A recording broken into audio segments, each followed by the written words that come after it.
Και να πάμε στην Δράμα, όπου εκεί θα συναντήσουμε τη Βίκη την Κρητικού. Καλημέρα, Βίκη. Καλή σου μέρα, Βίκη. Καλημέρα. Τι θα μας παρουσιάσεις? Αφήνουμε τα αυτοκίνητα και πάμε στη θάλασσα. Πάμε σε ένα σκάφος που είναι μοναδικό, που είναι χειροποίητο ημιυποβρύχιο σε όλο τον κόσμο, είναι πατέντα. Το βλέπετε αυτή την ώρα. Είναι ένα σκάφος το οποίο το επεξεργάστηκε, το σχεδίασε εξ ολοκλήρου ο κύριος Χασιλίδης Στέφανος, ο οποίος θα μας πει για το επίτευγμά του αυτό. Γεια σας. Καλή σας μέρα. Εμείς βλέπουμε ήδη και επιβάτη μέσα στο ημιυποβρύχιο. Καλή σας μέρα, καλή σας μέρα. Θα ήθελα να σας παρουσιάσω προσωπικά με μεγάλη μου χαρά μια κατασκευή καθαρά χειροποίητη. Μπορώ να πω ότι είναι το πρώτο χειροποίητο ελληνικό σκάφος στον κόσμο, ημιυποβρύχιο σκάφος στον κόσμο. Πιστεύω να σας αρέσει. Ποιος είναι ο σκοπός αυτού του σκάφους? Δηλαδή, πώς το εμπνευστήκατε? Πώς το εμπνεύστηκα? Πριν 5 χρόνια περίπου, όταν είχαμε πάει διακοπές σε ένα ελληνικό νησί, είχαμε πέσει σε μια συζήτηση, είχαμε βρεθεί σε μια συζήτηση με κάποιους ανθρώπους που δεν μπορούσαν να βοτήξουν και να χαρούν τις χαρές της θάλασσας, της υποβρύχιας ζωής, με βατραχοπέδιλα, μάσκες κτλ. Και εκεί εμπνεύστηκε με αυτόν τον τρόπο η ιδέα να φτιαχτεί ένα σκάφος ώστε να μπορεί ο κάθε άνθρωπος, μικρό παιδί ή μεγάλος, να μπει μέσα και να απολαύσει μια βόλτα στο βυθό της θάλασσας για όσες ώρες θέλει και όσο χρειάζεται. Όντως πολύ εντυπωσιακή και η ιδέα και το αποτέλεσμα, κύριε Χασιλίδη. Είναι χειροποίητο, όταν λέτε χειροποίητο, εννοείται το φτιάξατε όλο με τα χέρια? Όλο έχει κατασκευαστεί με τα χέρια, κομμάτι-κομμάτι, είναι από συμπαγές μέταλλο. Έχει πλήρες προδιαγραφές των ISO, των CC και όλων των σχετικών εγγράφων.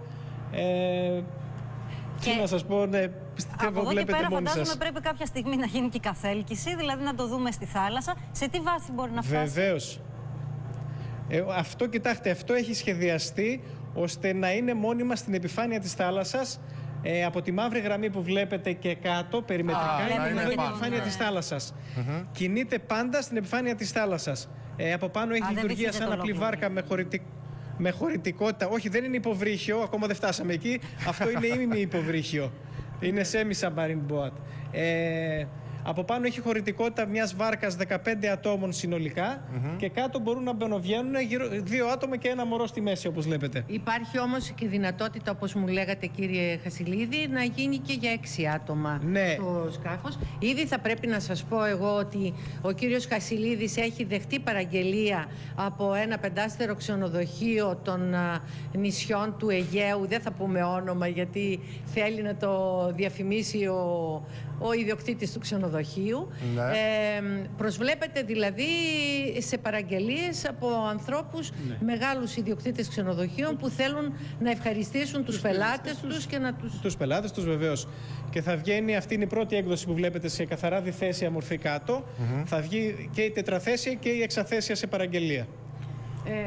Μπορούμε να δούμε, γίνανε δοκιμαστικά στο νερό και μπορούμε να δούμε την καθέλκυσή του, την πλήγησή του. Μπορούμε να πάρουμε μία εικόνα από μία φωτογράφηση στο πρώτο στάδιο που έχουμε κάνει, λίγο ψηφιακά επεξεργασμένη όπως βλέπετε, να διαμορφώσουμε λίγο το περιβάλλον μας λίγο καλύτερο και στη συνέχεια θα τραβήξετε live, δηλαδή πιστεύω πάλι, αν έχετε την όρεξη, στη θάλασσα, ζωντανά και οι ίδιοι σας, πίνοντας έναν καφέ από μέσα, από το θάλαμο, το περιβάλλον της θάλασσας.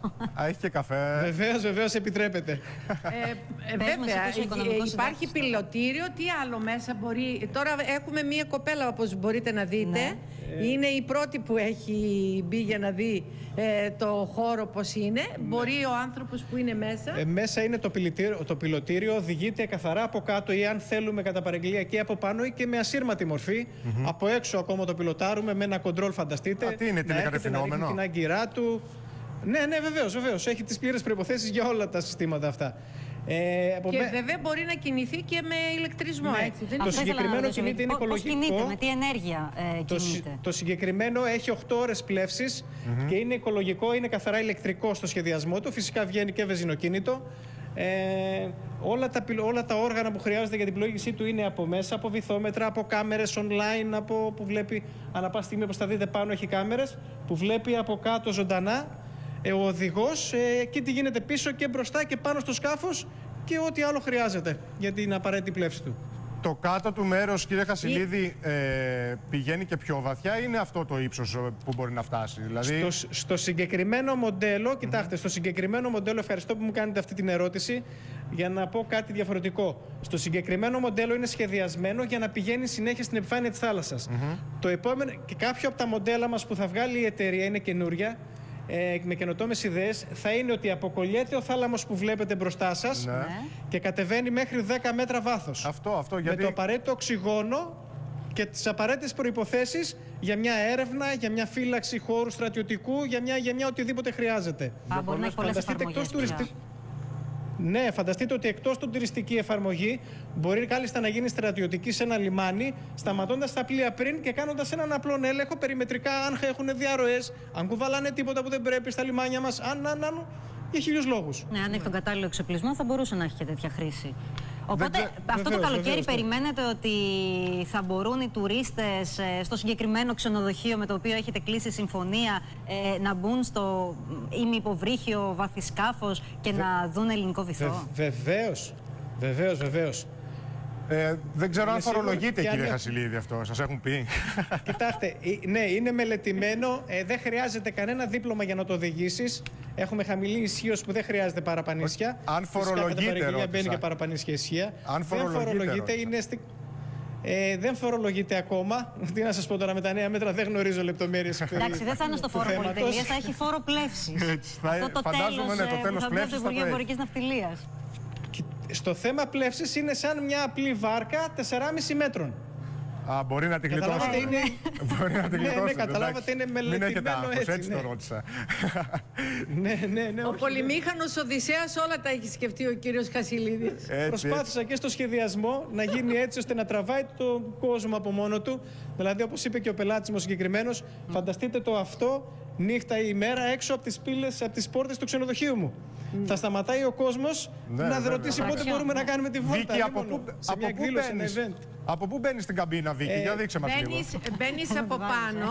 Από πάνω μπαίνεις. Βλέπετε ο κύριος που είναι... Ναι, από πάνω υπάρχει μια καταπακτή η οποία κλείνει. Βλέπετε μια σκαλίτσα μέσα που οδηγεί στο Θαλαμίσκο και κάθεται ο επιβάτης.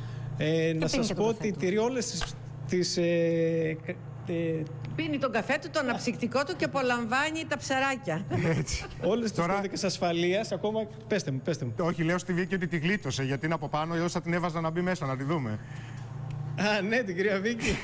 Θα έπρεπε να έχω πολύ χρόνο στη διάθεσή μου. Θα μπορούσα να το κάνω.